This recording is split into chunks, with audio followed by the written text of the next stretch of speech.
Auditeurs de Radio Massabielle, frères et sœurs chrétiens dans la foi, bonjour. Nous sommes au cœur de ce temps favorable que l'Église nous propose de marcher sur le chemin vers Pâques. Aller à Pâques, c'est déjà prendre le chemin de se laisser toucher par la miséricorde de Dieu, le pardon. En quoi le pardon est source d'unité pour nous chrétiens aujourd'hui. Le pardon, c'est déjà se signifier « fais-moi de la place ». Fais-moi de la place pour permettre à l'autre d'exister. Pourtant, le pardon n'est pas magique. C'est tout facile de se rappeler, nous sommes pardonnés par Dieu, non pas à cause de nos œuvres, mais par la foi. Nous sommes pardonnés. Aujourd'hui, c'est pour nous une œuvre qui nous est donnée de nous laisser toucher par cette grâce miséricordieuse. Le pardon est donc pour nous chrétiens, baptisés dans la foi, une grâce, la grâce que le Seigneur nous donne de nous retrouver sur le chemin du pardon. En quoi ce pardon est source d'unité pour nos familles. En quoi ce pardon est source d'unité pour nous, hommes et femmes, aujourd'hui.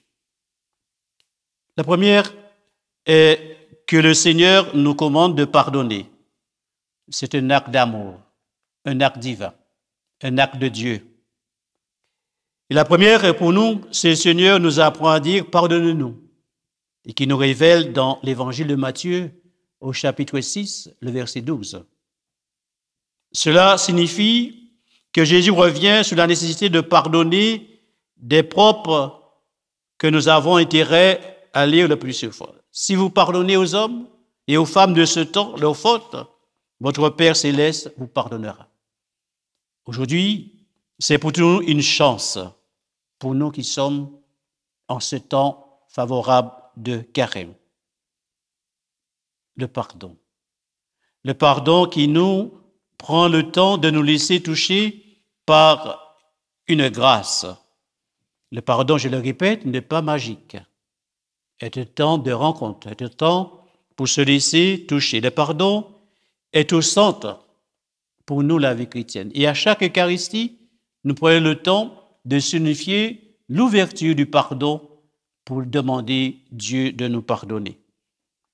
Je me demande comment se pardonner à soi-même, qui est source d'unité. Je me demande comment pardonner, s'il ne faut-il pas être à deux pour être pardonné. Pour qu'il y ait communion, pour qu'il y ait unité, il faut qu'il y ait deux et que nous soyons deux. Et communion, ça veut dire aussi comment recevoir la miséricorde de Dieu pour nous qui formons cette Église. L'Église qui est source de communion. Je me demande jusqu'où peut-on aller le pardon. Vérité et réconciliation. Vérité, c'est pour nous rappeler, pour être une unité qui nous conduit sur le chemin de la réconciliation. Se laisser réconcilier. Réconcilier à soi-même. Réconcilier avec ses frères. Réconcilier avec Dieu Père. Est un chemin qui nous est donné pour nous aujourd'hui. Ce pardon est signe de faiblesse. Le signe d'une personne influençable, facilement manipulable. C'est en même temps le contraire, le pardon est signe de force. Le pardon est signe de force, de courage extrême.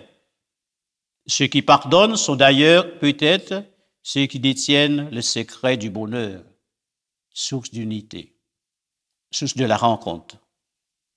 Le pardon, c'est la première étape de la rédemption.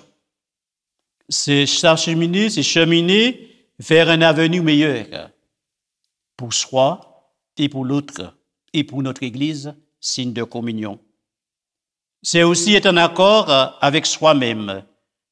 Et cela marche dans les deux sens.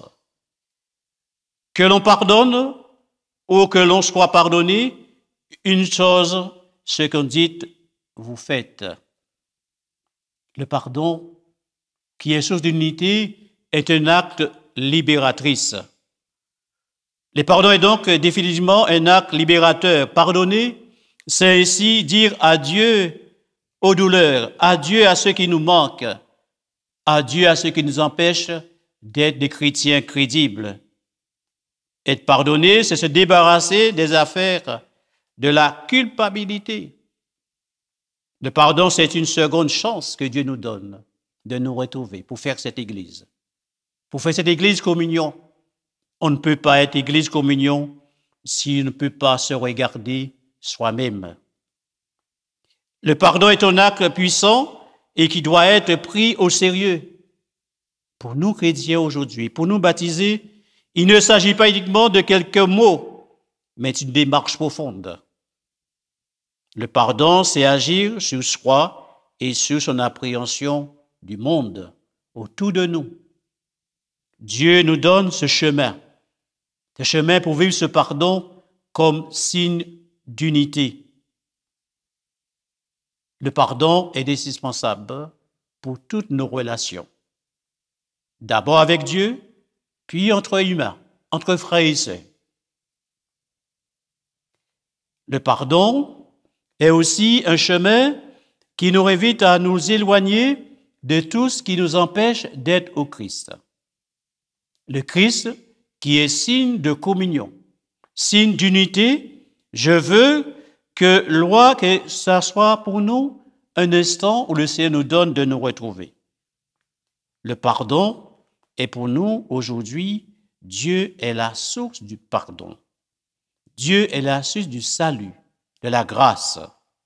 À nous qui sommes là ce matin pour entendre ce que le Seigneur veut nous dire.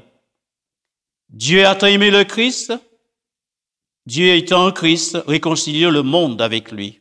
Et cela, frères et sœurs, nous puissions nous livrer, ouvrir nos livres bibliques dans la lettre de Paul aux Corinthiens, le chapitre 5, le verset 19. Puis dans la lettre aux Éphésiens, pardonnez-vous, donnez-vous mutuellement, comme Dieu vous a pardonné en Christ. Devenez donc les imitateurs de Dieu et marchez dans la charité. Le pardon, à l'exemple du Christ qui nous a aimés et qui s'est livré pour nous. Dans la lettre de Paul aux Éphésiens, au chapitre 5, le verset 1 à 2. On ne pardonne qu'aux coupables. Mais qui est coupable? Le Seigneur nous donne la Bible, la parole de Dieu. Tous sont coupables, car tous sont péchés. Et c'est pour nous aider à entendre, c'est lui que Dieu a destiné pour nous aider à entrer pleinement. Dans la lettre de Paul au chapitre Romains 3, le verset 23. Frères et sœurs chrétiens, en ce temps de carême, en ce temps qui nous invite à aller vers Pâques, laissons-nous habiter par l'amour de Dieu. L'amour de Dieu que rendra coupable et capable d'aimer. Alors, par sa mort sur la croix, Dieu unit le monde. Dieu unit chacun d'entre nous. Par la croix de son Fils, il nous donne d'entendre, Père, pardonne-leur, car ils ne savent pas ce qu'ils font. Frères et sœurs, encore, tout acte d'amour, c'est un acte de vie. Pardonnez enfin que votre Père qui est dans les cieux vous pardonne, à vos frères, à vos enfants. Frères et sœurs dans la foi, que le Seigneur nous abonde de cette grâce, que le Seigneur nous donne d'entendre, l'homme a besoin de quitter son état de révolte, l'homme a besoin de quitter son état de rébellion. Que faire lorsque nous pensons que tout cela n'est pas possible de pardonner aujourd'hui? Je pense que pour nous aujourd'hui, le chemin qui nous est donné, ce n'est pas facile. Mais nous avons un fil conducteur qui nous rappelle que le pardon, c'est le Christ qui nous invite à entendre ce chemin. Donc nous avons toujours à nous appuyer sur la démarche du Christ en premier. Celui qui, le premier, a accepté d'aller jusqu'au bout. Aller jusqu'au bout pour dire que le pardon est possible. Certes, nous disons le pardon, je n'oublie pas, mais on se dit aujourd'hui, notre fil conducteur, c'est le Christ. Celui qui a donné sa vie pour nous. Et si nous nous appuyons sur sa parole, nous pouvons nous libérer. Et je pense que chacun d'entre nous, nous disons que ce n'est pas facile, c'est bien. Mais Jésus lui-même, quiconque qui croit reçoit le pardon au centuple. Mais c'est des chemins à prendre, des petits pas que nous avons à prendre, dont tout n'est jamais résolu. Mais à chaque instant, il nous invite à faire des petits pas. Mais soyez-en rassurés que vous ne serez pas seuls. Vous aurez toujours celui qui vous accompagnera. Et c'est pour cela qu'il nous dit à la Pentecôte, « Je ne vous laisserai pas seul, je vous enverrai un défenseur, le Paraclétos. » C'est pour nous rappeler, l'Esprit Saint aussi doit nous aider à demeurer signes de filles de lumière et non des fils et filles des ténèbres. Mais voilà comment nous pouvons entendre ce chemin qui nous est donné. Et je pense que, certes, ce ne sera pas facile, mais faisons confiance à Dieu, mettons notre confiance en lui et le reste viendra. Je pense qu'aujourd'hui, c'est cela qui est donné à chacun de notre vie. Pour bien aimer, pour bien se laisser toucher par cette grâce. Alors, le pardon sera visible si nous nous prenons le temps de nous laisser habiter par la prière de Jésus-Christ dans la Notre Père et savoir entendre ce que le Seigneur nous donne. Et je pense pour nous aujourd'hui, à vous, frères et sœurs de la foi, on a alors le pardon, la réconciliation, vous aurez la force et la joie de pardonner. Et vous aurez la joie de recevoir le pardon de l'autre.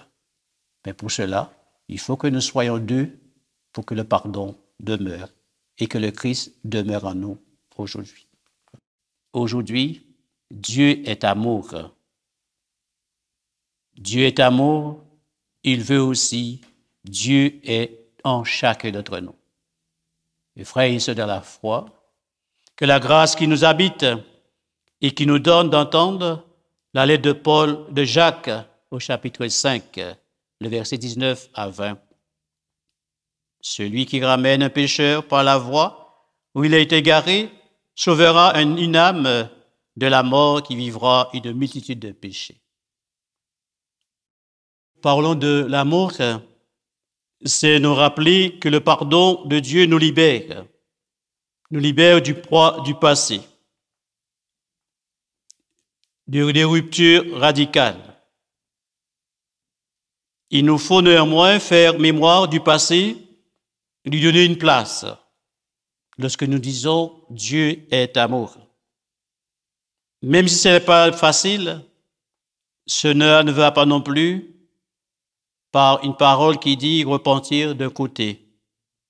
Parole qui renoue les liens cessés de l'autre ou cassés de l'autre. Le pardon. Le pardon est signe d'amour, signe de grâce qui nous est donné. Aujourd'hui, même si l'apôtre Paul, dans ses lettres de Jacques, nous rappelle ce qui est essentiel, c'est nous dire le pardon est une joie. Le pardon est une source d'espérance. Le pardon pour nous est donné pour que nous puissions demeurer. Le pardon est signe de guérison qui fortifie. C'est la première étape pour nous rappeler chaque jour ce Dieu miséricordieux, ce Dieu tout amour. Il n'y a pas de pardon s'il n'y a pas l'autre, s'il n'y a pas de dialogue. Être pardonné, c'est se débarrasser de tout ce qui nous encombre et qui encombre l'autre. Le pardon qui nous invite à être signe d'unité, signe d'amour. C'est un accord avec soi-même. Lorsque nous parlons signe d'unité, ce que rappeler que le pardon est indispensable. Combien de problèmes, de ruptures, de vies brisées, de familles divisées, de conflits, de communautés, de tribus, même de peuples divisés. Le pardon est encore une chance. Le refus de pardonner provoque des désaccords, des déséquilibres, maladies et des accidents. 3 conséquences principales pour nous aujourd'hui. Sur le plan de l'esprit, de l'âme, du corps, Cela nous est donné de vivre pleinement cette relation du pardon. Éloigner, de faire disparaître, effacer, libérer, c'est aussi se laisser toucher par l'Éternel, le Seigneur qui nous donne de vivre pleinement. Dans le psaume 103, le verset 12. Je veux que là aussi où je suis, il soit pardonné, celui que tu me donnes. Pardonner, c'est faire des choix d'avancer, des choix pour aller vers l'avant. Le pardon est un acte puissant qui doit être pris au sérieux, sans complexe. C'est agir sur chacun de nos vies. Pardonner, c'est un accord sur soi-même pour permettre à l'autre d'exister. Pourtant, il n'est rien. Le pardon est un signe de force, de courage, d'humilité. C'est aussi un secret que Dieu nous donne de nous retrouver. Pardonner. Pardonner, c'est se laisser. Pourquoi et comment se pardonner? À soi, aux autres et à Dieu Père. Tout cela, c'est sur une dignité pour nous rappeler que pour nous aujourd'hui, chers frères et sœurs, le pardon est enfin un vecteur d'unité. Un pardon, nous sommes tous attachés à cette devise. Pardonner, mais de prendre de la hauteur. Le pardon nous invite à prendre de la hauteur pour continuer à nous supporter mutuellement. Lorsque, dans l'aide de Paul, il nous dit « Supportez-vous les uns les autres et pardonnez-vous mutuellement. Si vous avez des reproches à vous faire, le Seigneur vous a pardonné. Faites de même. » Dans la lettre de Paul aux Colossiens, au chapitre 3, le verset 13. La grande question pour nous aujourd'hui, après la découverte des raisons de pardonner et le chemin qu'il faut prendre pour parvenir à un chemin de réconciliation. Par ces personnes, Dieu nous donne de vivre en amour, en vérité, avec soi-même et avec les autres. Pardonner, c'est me permettre de dire à chaque instant, pardonner les autres. Lorsque je vais pardonner, comme disait l'évangile de ce matin, pardonner 70 fois. C'est accepter de vivre la condition humaine, se remettre en enfant de Dieu. Alors, regardons-nous en vérité. Regardons-nous pour que nous puissions nous dire, si tu es mon frère, si tu es ma sœur, en Christ, le pardon est pour nous. Pardonner, c'est accepter d'être fils et fille de Dieu. Pardonner, c'est accepter de vivre vraiment cette communion que le Seigneur nous donne à vivre à chaque instant de notre vie. Alors, frères et sœurs, le pardon aux autres n'est pas un vague sentiment. Le pardon aux autres, c'est une ferme résolution d'entendre que le Seigneur nous dit « Aimez-vous les uns les autres comme je vous ai aimé ». Voilà le plus bel acte d'amour, le plus bel amour de pardon qui nous est donné. Les blessures qui nous ont affligés, les actes qui nous ont dérangés en parole, nous donnent d'entendre, de confesser l'amour à chaque instant de notre vie. Alors mes frères et sœurs, cela est possible. Le pardon est possible. À toi, à moi, à tes frères, à tes sœurs, à tes enfants, à ta famille. Et que le Seigneur nous abonde vraiment dans cette grâce. Et que le Seigneur nous donne de nous retrouver en hommes et en femmes réconciliés. L'amour de Dieu est avec vous jusque dans l'éternité. Frères et sœurs, que ce temps favorable vous abonde de la grâce de Dieu miséricorde. Je prie pour que Dieu vous aide à chaque instant de ce temps favorable pour vous conduire dans l'unité, dans la communion fraternelle, aujourd'hui et jusque dans l'éternité. Amen.